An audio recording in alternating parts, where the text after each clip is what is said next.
Então, Boa tarde, meus amigos. Boa tarde, minhas amigas. Nós estamos aqui na Sociedade Estudos Espíritas Francisco de Assis. Hoje é 18 de novembro de 2024, né? E nesse horário nós estudamos essa obra, Recordações da Mediunidade, de Ivone do Amaral Pereira. Nós estamos estudando o capítulo que tem por título Amigo Ignorado. Nós já estamos assim um pouco avançado nesse capítulo, né?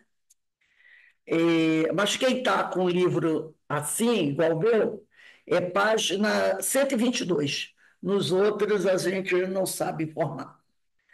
Mas antes de iniciarmos aqui o nosso estudo, vamos elevar o nosso pensamento ao alto, ao nosso Pai Criador, a Jesus, o médico das almas, rogando ao Senhor que nos abençoe, que nos fortaleça, que nos auxilie na nossa caminhada e que sempre possamos estar juntos, procurando crescer, procurando melhorar, procurando aprender e aplicando esses ensinamentos, né, na nossa vida, na nossa melhora, na nossa evangelização. E sempre pedir a Deus que nos abençoe, abençoe todos aqueles nossos irmãos que nesse momento estão em sofrimento. Em especial, hoje eu quero fazer o pedido, né? Porque nós temos lá no Rio de Janeiro, no G20, mais de 40 líderes mundiais, não é? E eles estão tomando decisões, assinando propostas, discutindo sobre questões importantíssimas para a humanidade, que são os grandes senhores, né? Então, que Deus ilumine a mente daqueles líderes. Nós temos ali o presidente dos Estados Unidos, né?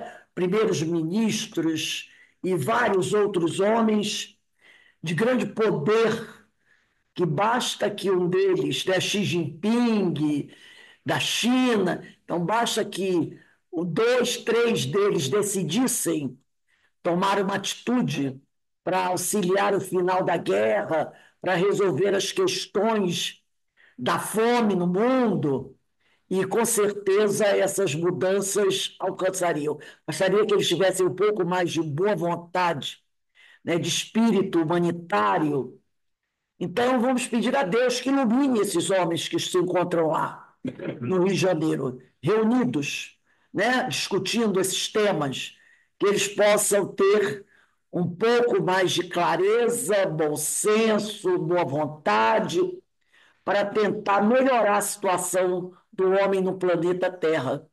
Porque ali nós temos reunidos naquele local representantes de quase todos as grandes potências mundiais, né? Da Europa, da Ásia, da América, da África, do Oriente Médio. Então, ali está representado grande parte dos grandes líderes mundiais. Então, que Deus os inspire, que eles se permitam tocar por essa inspiração divina para poderem olhar um pouquinho mais pela população do mundo e pelo próprio planeta, não é? Questão do meio ambiente, do aquecimento global, da fome, da educação. Que a gente possa conseguir bons resultados dessa reunião que está acontecendo no Rio de Janeiro. E que os bons espíritos estejam ali em volta deles, fortalecendo-os e inspirando-os. Graças a Deus, né? Então vamos aqui iniciar o nosso estudo da noite da tarde de hoje. Como eu falei, o capítulo é Amigo Ignorado. O parágrafo marcado é esse assim. Se já foste civilizado, porque ela está conversando aqui com aquele indígena, né? Que se apresentou para ela como o nome de José, né? José. E ele vem a ser um parente distante dela, de uma outra encarnação, né? Os bisavós dela eram indígenas, e ele vem a ser da linhagem dela. E eu vou ler o parágrafo anterior, quando ele diz assim: não avalias, minha filhinha, o que é o sofrimento íntimo de um indígena das matas, que já viveu em existências anteriores, entre civilizados. Vou botar esses civilizados aí entre a. Né? Pode-se dizer que ele não esqueceu aquele passado, pois este palpita ainda dentro dele e se exterioriza em sonhos, inspirações e intuições. Daí, muitas vezes, a sua decantada tristeza, nostalgia e até neurastenia. Ele aqui se apresenta como indígena, mas não aquele espírito primitivo, e sim um homem, um espírito que já teve encarnações na Europa, já viveu como europeu, homem rico, poderoso, e que fez muita besteira. E acabou tendo como processo educativo reencarnar como indígena na floresta, sem nenhum daqueles recursos, né, que um homem rico europeu tinha, né? Boas roupas, boas casas, empregados, escravos. Ele reencarnou numa floresta. Por isso que ele diz do sofrimento íntimo de um indígena das matas que já viveu em existências anteriores entre civilizados. Aí a gente lembra aqui de quem? Dos exilados de Capela. E quando chegaram aqui, tiveram que viver aquela dureza vindo de existências onde eles viviam como, né, príncipes com alta tecnologia e, de repente, teve que reencarnar aqui para lavar roupa na beira do rio, correndo o risco dos crocodilos comerem, né? E plantar no sol a comida para sobreviver e lutar contra animais e ter aquela vida dura quando eles vinham. Por isso, o grande sofrimento, né? Aí eu lembrei de Ivone, quando ela criança lembrava, né? Pedia para a mãe: cadê meu vestido de seda? E a mãe dizia: você não tem vestido de seda? Cadê a minha carruagem? Porque ela lembrava da vida anterior, quando ela foi filha de um homem rico. E ela viveu numa mansão. E agora era uma menina pobre. Mas ela tinha muito claro, né, as benesses, as maravilhas da vida de uma família rica. Só que agora ela não tinha nada disso. E ela pergunta, né, eu quero isso, eu quero aquilo, que era o que ela lembrava de que possuía. E aqui ele vai continuar. Se já foste civilizado, como encarnado, aí a Ivone falando para ele: por que conservas agora a configuração indígena, que é tão primitiva? Aí entra o tal preconceito. Mas esse livro foi escrito quando? Né? Quando é que ela escreveu? Lá dos anos 40, e só foi publicado lá pelos anos 60, que, como eu expliquei, a Ivone não conseguia publicar livro logo. A psicografia eu escrevi e a logo, não. O Memória Suicida levou 30 anos. 10 livros dela ficaram na Federação Espírita Brasileira mais de 10 anos sem serem publicados. Alguns foram devolvidos, alguns se perderam. E desses que foram devolvidos, parece que só 4 ou 5 a família depois devolveu para a Federação para publicar. Eu tenho até alguns lá, as Três Revelações e outros, né? Mas outros se perderam, porque ficaram muito tempo na federação sem publicar, e aí ela, depois que viu que ninguém ia publicar, ela pediu de volta. Eles devolveram os 10, alguns se perderam, outros, depois que ela morreu, a família, há poucos anos atrás, devolveu para a federação e a federação resolveu publicar. Então, esse livro ela pode ter escrito lá dos anos 50 e só depois, em 1960 e pouco, 66, foi publicado. Então, os livros dela não eram publicados logo assim que eram entregues à federação mesmo. Então, naquela época tinha essa ideia, né? Que o indígena era um ser inferior, né? Era selvagem. Então, por isso que esse era o contexto, né, da época, né? E a gente tem que respeitar isso e compreender como é que a coisa era vista naquela época. Por isso ela diz aqui: se já foste civilizado, como encarnado, né, um europeu, né, por que conservas agora a configuração indígena que é tão primitiva? Esse primitivo entra nesse contexto. Tá? Não é tempo de corrigir os complexos mentais? ou as antigas existências são hoje odiosas às suas recordações, e por isso preferes a aparência indígena. Ousei perguntar, valendo-me do direito que a prática do espiritismo faculta para a instrução doutrinária. Porque normalmente nós já aprendemos isso, né? Que normalmente, quando a pessoa desencarna, ela mantém no plano espiritual a aparência da última encarnação. E a última encarnação dele tinha sido como indígena. Então seria uma coisa natural, né? Ele manter a aparência da última encarnação como indígena. Mas, na cabeça dela, isso é uma coisa atrasada, é uma coisa inferior.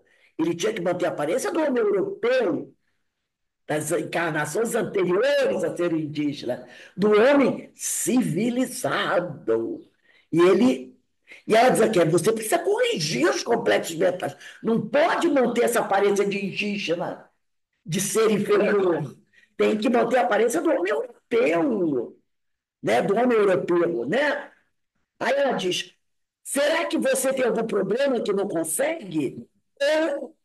Ou essa aparência indígena para você é importante por algum motivo? E ele diz, sim, respondeu, a atual aparência de indígena é-me mais grata, porque não posso desaparecer de mim mesmo. Sou eterno e há necessidade que eu seja alguma coisa individualizada. Foi como indígena brasileiro que iniciei a série de reparações das faltas cometidas no setor civilizado.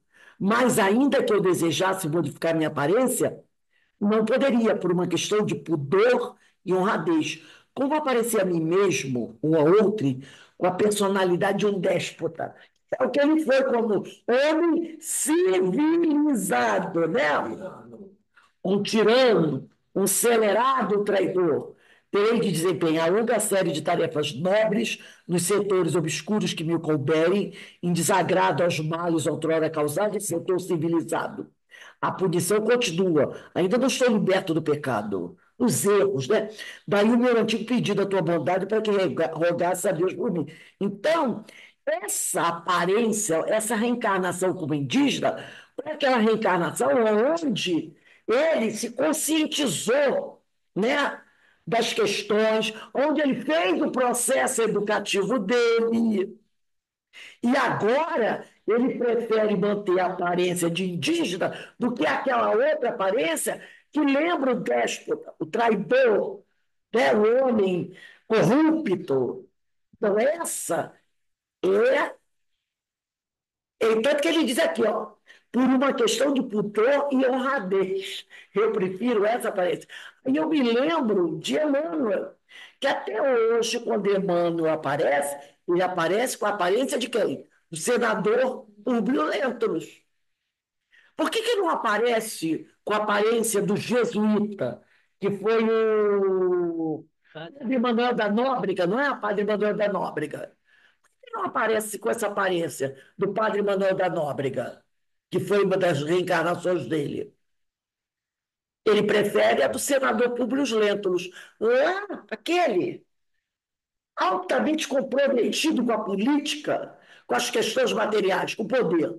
Porque foi naquela reencarnação que ele encontrou Jesus, que Jesus o convidou para segui-lo e ele disse que não. Por que não? Porque ser um senador romano era ser muita coisa. Abaixo de César só tinha os senadores. Era muito poder. E ele não ia, ele não estava pronto para renunciar ao poder de um senador para seguir o Cristo. Quando, na realidade, Jesus não pediu para ele isso. Jesus diz assim: por que não larga tudo e segue-me? Por que não me segue? Ele podia seguir Jesus como senador romano. Ele podia. Ele entendeu que ele precisava entregar a toga dele de senador, né? A toga púrpura do Senado, do Senado. Não! Jesus, por que não larga tudo? Quer dizer, por que você não muda o seu jeito de ser? Porque Jesus, quando esteve aqui, teve muitos amigos ricos que continuaram homens ricos, homens de uma posição, porque o seguiram. Lázaro foi um, não é? Gamaliel foi outro. José de Arimateia. Nicodemos eram doutores da lei. Então Jesus não estava dizendo para ele assim: entrega teu emprego, né? Entrega tudo. Não, não. Jesus dizia assim: muda a tua maneira de pensar, procura fazer o bem. Olha um senador romano, quanto poder ele tinha, quanta coisa ele podia fazer, mesmo sendo senador romano, né? Ele podia. E quantos fizeram isso no seu poder, no seu estado? Lembra daquele que salvou Estevão, depois que Paulo esteve com ele, o curou?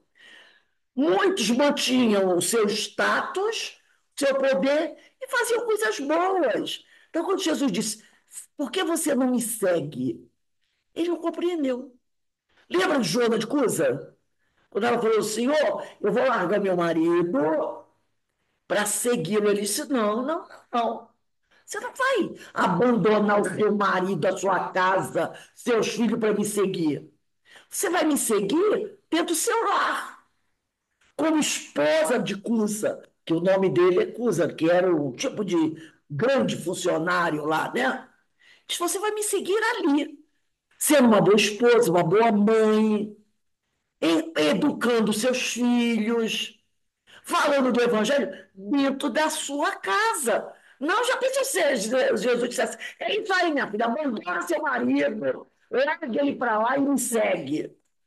Pede o divórcio. Jesus falaria isso para ele? Jamais. Segue-me onde você está. Segue. Aquele jovem rico, lembra do jovem rico? O que Jesus fala? Jesus falou para ele dar as coisas, porque Jesus sabe, não é para ele fazer isso.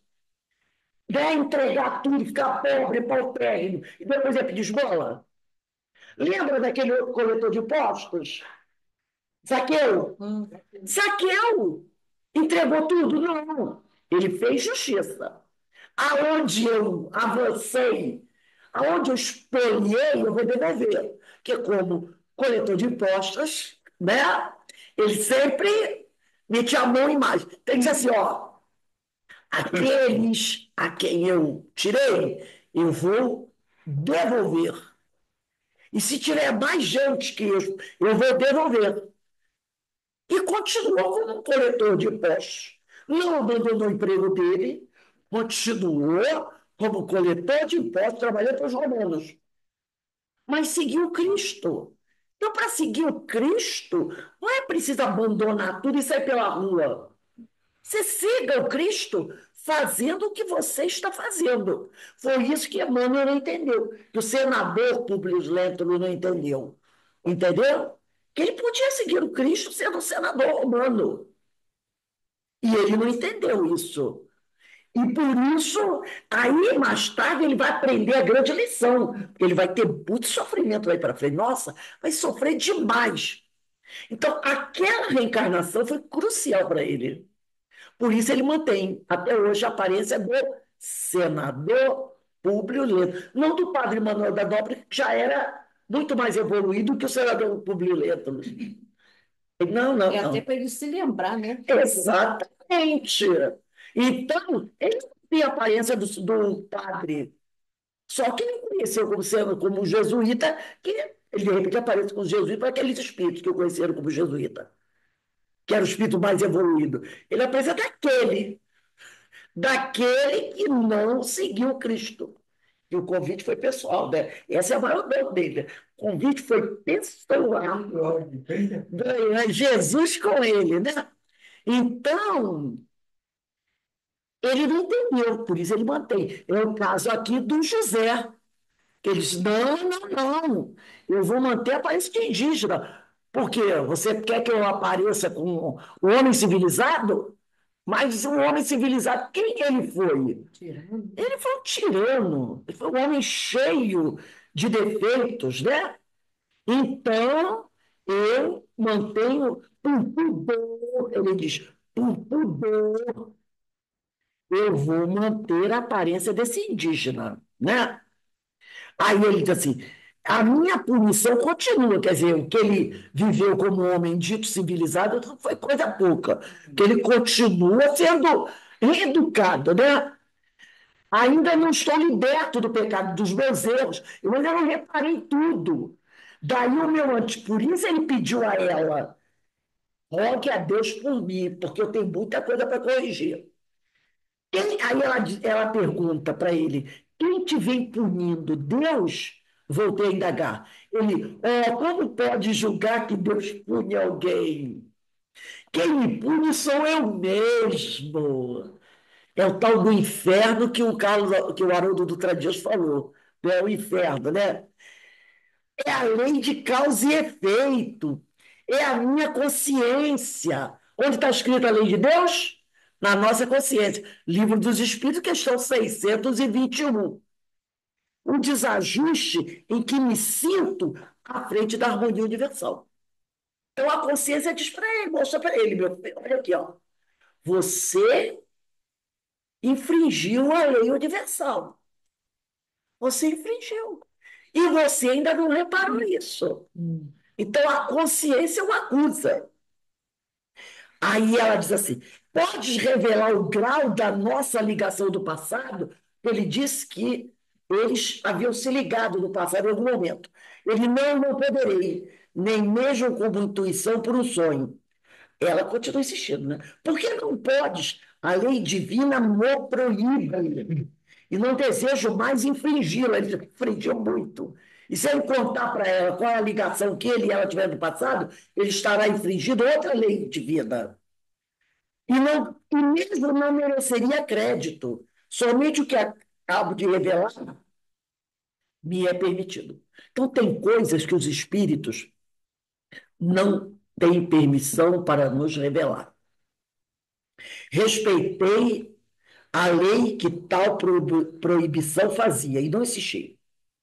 Não obstante, grande ternura se aninha hoje em meu coração, por esse humilde amigo espiritual, discreto e dedicado, cujo sangue, do último envoltório carnal, como indígena, que possuiu, transita também em minhas veias, porque ele foi um parente distante dela, né? E diante de fatos tão inesperados, como edificantes como esse, que a doutrina espírita nos faculta, só me restará louvar a Deus como em prece. Obrigado, Senhor, pela graça de me sentir protegida pela generosidade de tão santo amor. E ele era um dos protetores dela, né? Agora a gente vai entrar no outro capítulo chamado Complexos Psíquicos. Nesse capítulo, ela inicia lendo a questão 21 de um livro dos Espíritos. E Kardec pergunta assim: define-se geralmente a matéria como que tem extensão, o que é capaz de nos impressionar, os sentidos, o que é impenetrável. São exatas essas definições? Ela está falando dessa matéria aqui, ó, né? O que é ponderável, o que eu posso medir, pesar, sentir, aquela coisa toda. E os amigos espirituais respondem: do vosso ponto de vista, elas o são. Quer dizer, você aí na Terra, né, conhecendo essa matéria aí, tudo bem, isso aqui que você está dizendo aí é matéria. Por que não falar senão do que conheceis, daquilo que impressiona o nosso olhar, né? Mas a matéria existe em estados que ignorais. Normalmente a gente pensa na matéria, né, o estado sólido, líquido e gasoso, né? Sólido, líquido, gasoso, a gente já aprendeu esse estado da matéria. Mas a gente já viu que existem há muito tempo atrás, nós estudamos até sobre isso. Existem, até então, mais uns 6 ou 7 tipos de matérias que a própria ciência aí já reconhece, né? E tem outros mais ainda que estão para aparecer. Então, quer dizer que mais a matéria existe em estados que ignorais. Pode ser, por exemplo, tão etérea e sutil que nenhuma impressão vos causa os sentidos. Imponderável, né? Contudo, é sempre matéria. Para vós, porém, não seria. É aquela coisa. Qual é a trindade que existe? Deus, princípio espiritual, princípio material. O que não for princípio espiritual, o que não derivar do princípio espiritual, é matéria. É matéria. Não derivou do princípio espiritual, é matéria. Tá? Então, o Nagai fala sobre isso. Ele botou uma escalinha, lembra? Ele botou uma escala. E nessa escala ele veio falando, né? Da matéria, a última lá, ao final da escala, onde a gente está, e veio até chegar próxima ao espírito. Aí, vamos pegar a questão aí, se eu não me engano, a questão. Deixa eu ver aqui, acho que é 23, se eu não estiver enganado. Não, 23 não, é a, deixa eu ver aqui, 27, 27. Vamos dar uma olhadinha aí na questão 27. Livro dos Espíritos, 27. É a tal escalinha, né?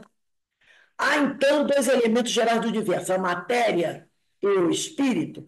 Lembra que matéria e espírito aqui com letra minúscula, tá? Sim, é acima de tudo Deus, o Criador. A trindade, Deus, princípio espiritual, princípio material.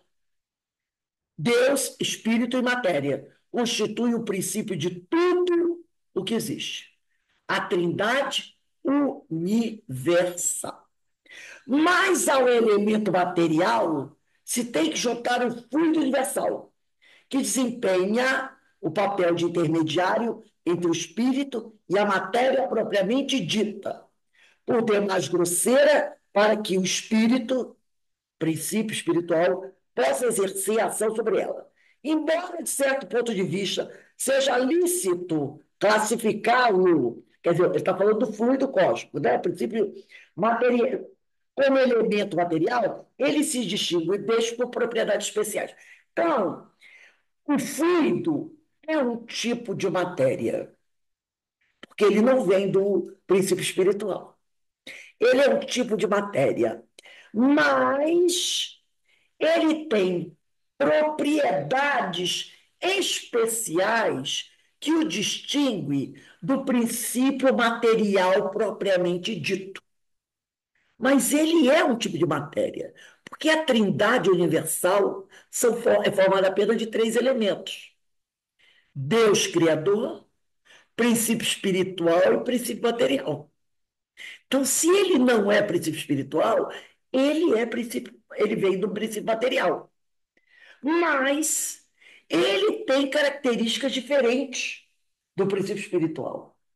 Entendeu? Ele tem características diferentes, tá? Propriedades especiais, mas é matéria. E aí é que o Nagai colocou lá.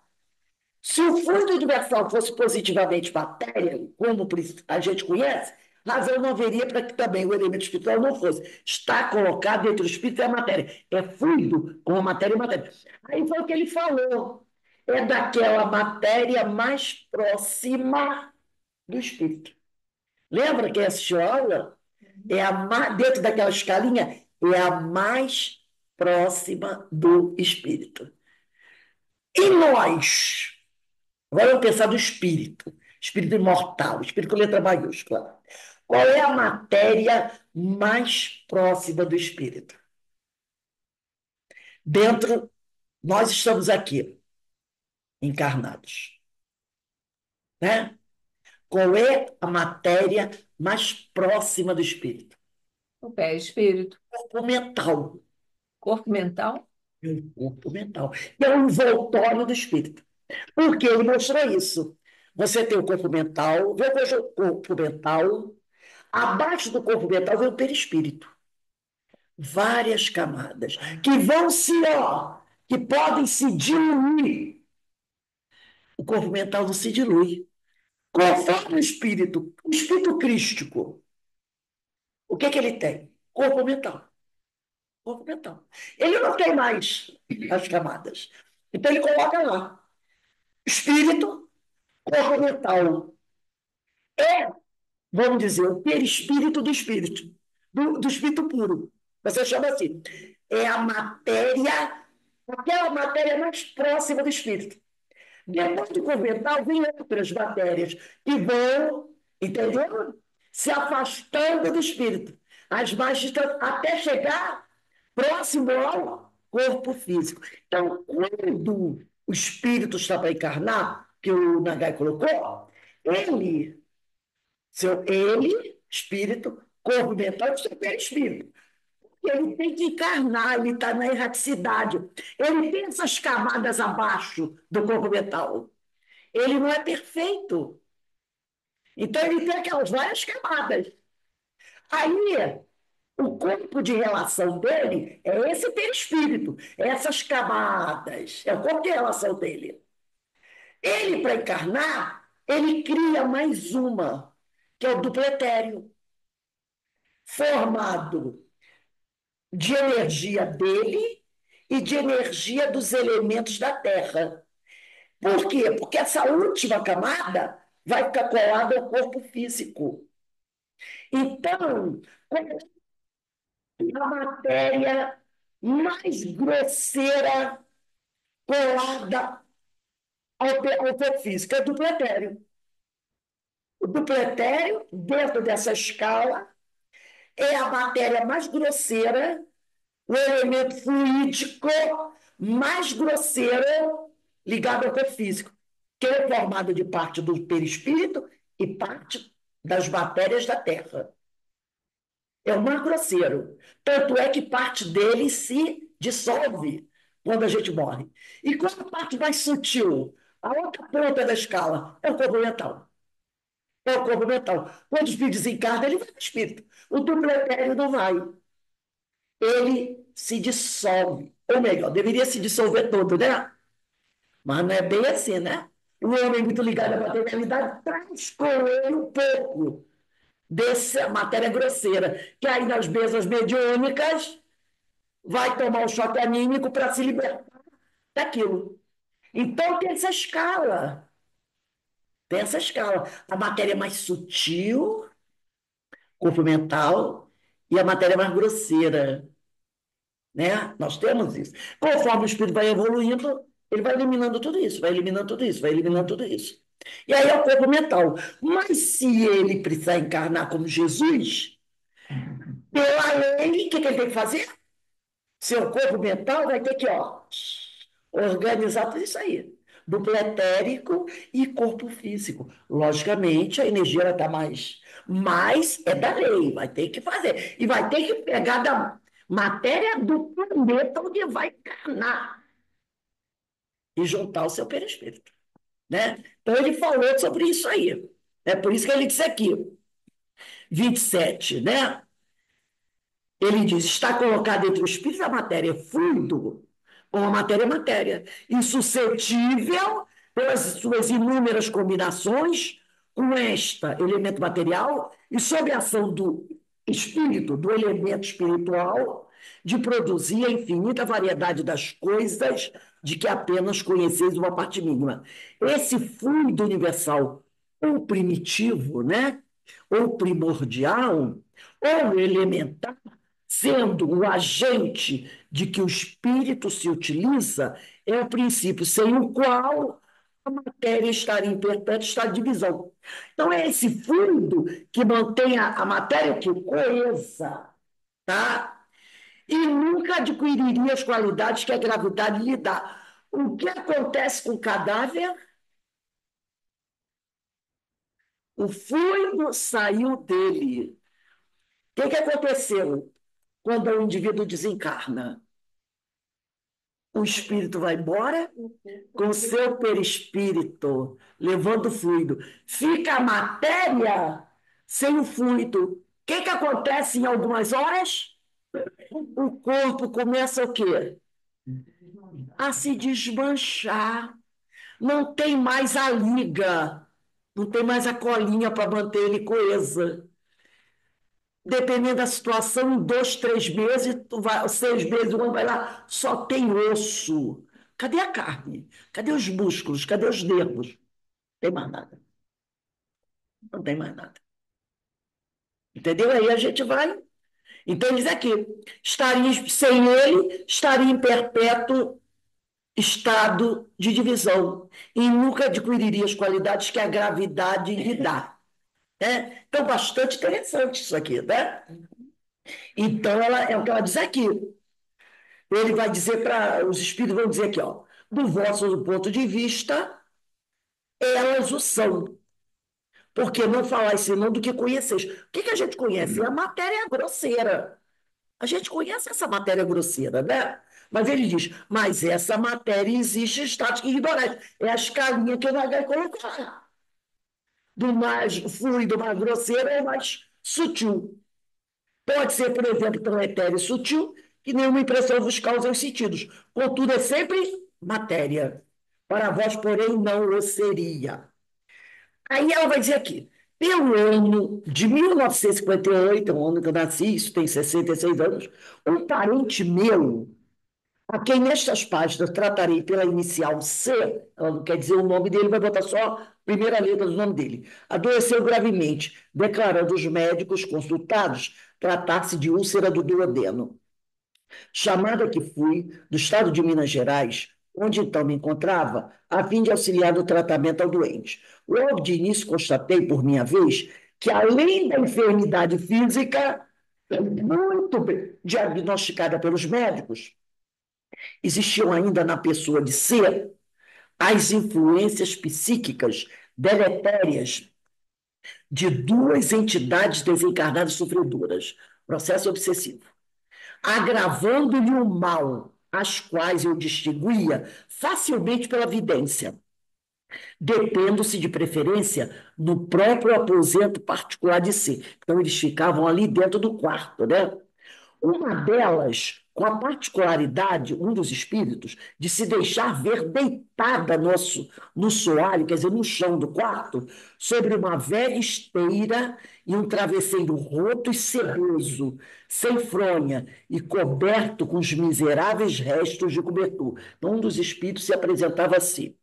Tratava-se, a segunda entidade, o outro espírito, de um primo suicida de ser, um primo do doente, por nome Adão, o qual ingerira formicida 2 anos antes, e apesar de haver residido em outro estado da República, quer dizer, em outro estado do Brasil, e nem mesmo ser muito afim com ser, agora se plantava no domicílio deste, como espírito, e era então por mim visto em desatinos pela casa, contorcendo-se em dores e sofrimentos violentos, característico de quem toma veneno, né? Tais como vômitos constantes, tosse, sufocações, asfixia, aflições desesperadoras, alucinações, etc. Quando eu li isso, eu me lembrei, né, de alguém que foi minha avó materna, que desencarnou dessa forma. Minha mãe, que quando ela aconteceu tinha uns 6 para 7 anos, foi visitá-la no hospital. E uma das cenas que, olha só, minha mãe tem 92 anos, mas ela descreve a cena como se ela tivesse visto. Impressionou tanto a ela que ela disse que lembra da minha mãe, da minha avó, deitada na cama de hospital. Ela acredita que os médicos fizeram uma eutanásia. Ela acredita pelo que ela lembra de hoje. Quando os médicos, ela deitada no hospital, e os médicos trouxeram uma bandeja, traziam, né, comadre, né? E ela, quando tinha aqueles momentos, ela vomitava e saía os pedaços, né? E minha mãe era criança, ela conta isso direitinho. Você vê como impressionou ela aquela cena, né? E ela dava aquelas golfadas e saia aquela coisa, essa coisa que ele está descrevendo aqui. E, de repente, ela disse que viu um médico trazendo uma bandeja com uma seringa. E as seringas daquela época não era seringa como hoje, a bicha era desse tamanho, né, Beto? De ferro, aquela coisa nada toda, horrível. E ela disse que viu o médico dar a injeção nela. Alguns minutos depois, ela desencarnou. Então, minha mãe hoje diz que acha que o médico fez eutanásia. Deu a injeção que para terminar com o sofrimento dela ali, né? Eu acredito que ela já esteja encarnada, né? Apesar que já recebemos várias mensagens, vários parentes nossos, até do pai da minha mãe, de outras pessoas, né? Mas dela nunca. Dela nunca. Mas eu acredito que pelo tempo, E, como a gente sabe, a gente não julga, né? O motivo que ela levou aquilo foi muito sofrimento. Um dos sofrimentos dela é que, gripe espanhola, ela perdeu 9 filhos. Ela teve mais ou menos, acho que teve 12. Os que sobraram, que eu conheci, foi meu tio, Eduardo, minha tia Analice e minha mãe. Os três. Mas antes da mãe nascer, meu tio Eduardo, acho que vivenciou isso, porque quando minha mãe era criança, ele já era adolescente, era assim, meu avô chegava em casa, tinha um morto. Ele mesmo fazia o caixão, ele fazia o caixão, colocava o filho do caixão e levava para o cemitério. Quando ele voltava, tinha outro morto. Acho que em uma semana ela perdeu 9 filhos. Em uma semana. Parece que foram 9 filhos. Aí sobrou meu tio, e acredito que em 1933 que minha mãe nasceu, quer dizer, alguns anos depois de ter nascido minha tia e minha mãe, né? Então, tudo isso, né? Você enterrar 9 filhos assim, numa semana você. Todo mundo sabe o que a gripe espanhola causou, né? Todo mundo sabe, né? Então, realmente, é para abalar muito a criatura. E depois disso, ela viveu outros momentos muito difíceis, familiares, aquelas coisas que a gente imagina como era, né? Um casal, 1900 e pouco, né? A mulher sempre não tinha valor nenhum, aquela coisa nada toda, né?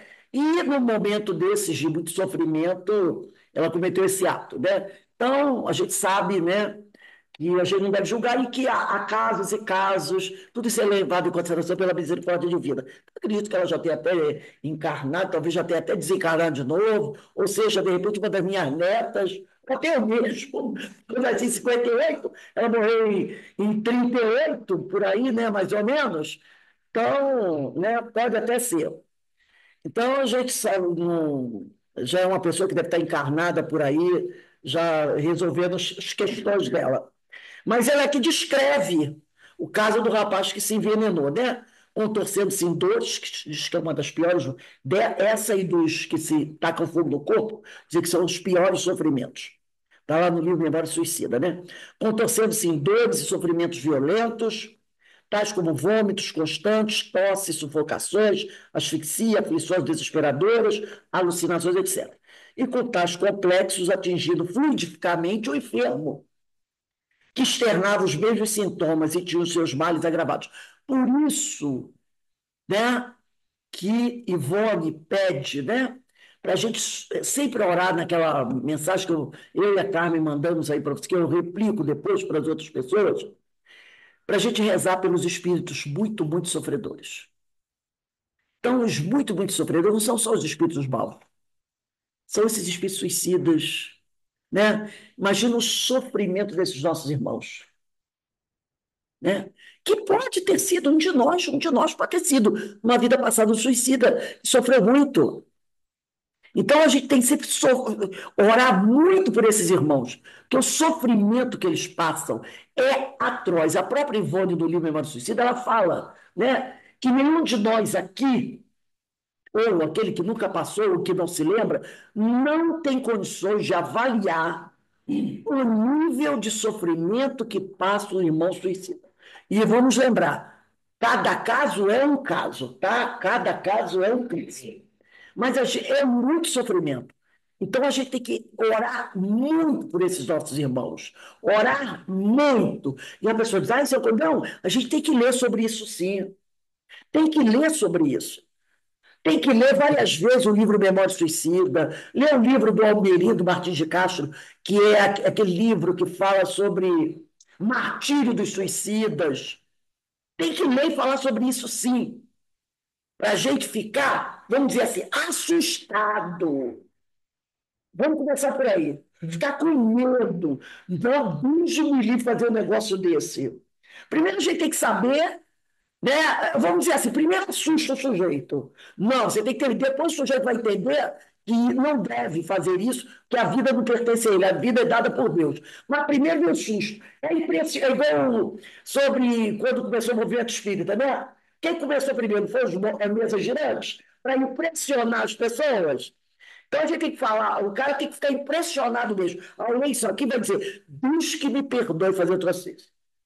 cara fica impressionado. Ai, meu Deus, que medo. Depois ele vai entender melhor. Mas, às vezes, o choque é o melhor remédio para começar a evitar que a pessoa faça isso. Lembra do livro que deixava lá em cima do murinho? Que quando a pessoa queria se suicidar, lia aquilo, dizia assim, "Ih, meu Deus do céu, eu vou passar por isso aqui. Deus me livre disso." Então, às vezes, as pessoas são educadas primeiro pelo susto, pelo medo, aí depois ela vai entendendo melhor como a coisa funciona. Aí eles aqui, médio, ela está falando dela, de faculdades positivas, absolutamente afim com espíritos suicida, ela. Uma média de faculdades positivas muito afim com espíritos de suicidas. Por quê? Porque ela era uma deles. Dessa vez, eu nada sentia de anormal no contato com as duas entidades, limitando-se a minha ação, no caso, apenas ao fenômeno da vidência. Então, ela não entrava em contato com aqueles espíritos. Ela apenas estava vendo e descrevendo o que ela via. No entanto, a entidade suicida Adão foi facilmente retirada pela ação da caridade espiritual. É aquele que era primo do C, né? Pela caridade espiritual em conjunção com a terrena, encaminhada a uma sessão do grupo Espírita Meimei, de Pedro Leopoldo. Porque ela foi dizendo para as pessoas quem ele era, então o pessoal lá da Casa Espírita, né? Levou o nome dele lá para a Casa Espírita, lá eles fizeram uma reunião mediúnica, e ele foi trazido e tratado na mesa mediúnica, pelos médios, pela equipe espiritual, né? E recebeu o socorro no grupo espírita Meimei de Pedro Leopoldo. Esse centro aqui, fundado pelo Chico e pelo Arnaldo, marido da Meimei. Esse centro aqui. Grupo Espírita Meimei de Pedro Leopoldo, né? Que existe até hoje, tá, gente? O Arnaldo Rocha, marido de Meimei. Trabalhou muitos anos como dirigente, doutrinador da mesa mediúnica desse grupo aqui.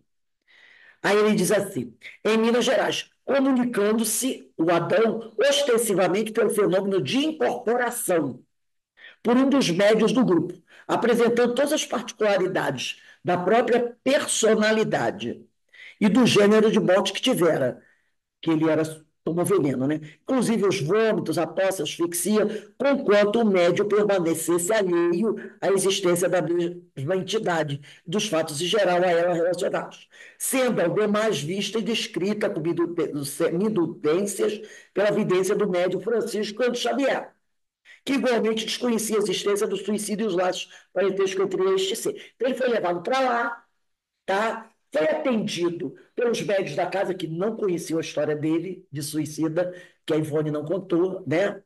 E o Chico também viu por vidência esse espírito, que ele fazia parte do grupo Meimei. Mas ele também não sabia da história passada dele, né? E atenderam ele lá. Entre mentes, a primeira entidade, aquela que ficava deitada no chão, acima citada, não foi retirada. Só o Adão. E continuava sendo vista por mim frequentemente. Materializada, ela se materializava, essa entidade, externando singulares particularidades. Tratava-se do fantasma de um homem de cor negra, regulando 40 anos, alto, corpulento, obeso, indicando enfermidade grave, pois dir-se-ia atacado de inchação geral, como quem padecesse de grandes males renais. Os pés muito visíveis estavam descalços e traíam inchação. Impressionante. E a entidade se deixava ver muito pobremente trajada. O meu parente, C, residia numa casa recém-adquirida no Rio de Janeiro. Casa que fora reformada pelo anterior proprietário, que por isso mesmo tomara aspecto assaz agradável. Essa casa, no entanto, fora erguida em terreno onde antes existira um casebre, sendo este demolido para nova construção. Então ele deve estar ligado a esse casebre que existia ali. Derrubaram o casebre, construíram uma casa nova, mas a situação ficou. Vamos parar por aqui, né? Dá vontade de continuar, mas vamos parar por aqui, né? Dia 25, bota a data aí, ó. De hábito, 25 de 11 de 24. A gente vai continuar lendo essa história que é muito interessante, né? Então você vê, né? Derrubar a casa, mas a situação continuava lá. o espírito estava ligado. Está na cara que ele não está ligado à casa nova, está Uhum. ligado à casa antiga, né? Então a gente vê essas situações. E muito interessante esse caso do Adão. Ele foi levar o nome dele para lá, né? Para o grupo Meia, onde ele foi, chegou, ninguém falou nada da vida dele, e quando o médium deu passividade, ele mostrou os sinais do envenenamento. E fez aquilo tudo, vomitou ali no médium, né? O médium teve aquelas sensações todas de alguém que, assim, e o próprio Chico, aí o Chico, que fazia parte do grupo, era médium do grupo, mas não deu passividade por ele. Ele estava no grupo, foi outro médico que deu passividade. Ele, como vidente, começou a observar, ele viu o Adão. E aí percebeu o que o Adão tinha feito.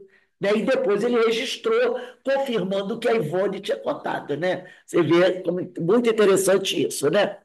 Então, realmente, trabalho fantástico, né? Aquele livro, Instruções Psicofônicas, são mensagens, né? São histórias que o Arnaldo Rocha traz de reuniões mediúnicas, mensagens lá do Grupo Meimei de Pedro Leopoldo. Foi fundado por ele, e quando o Chico depois foi para Uberaba, o Arnaldo continuou com o Grupo Meimei. E essas instruções psicofônicas, eu até ganhei da Michelle e do Vitor, 2 DVDs que têm as mensagens e áudio dessas reuniões. E tem um outro livro que eu ganhei, que eu recebi também, de um rapaz que faz até palestra aqui, de outras mensagens que naquela época não foram colocadas nas instruções psicofônicas. Foram muitas, né?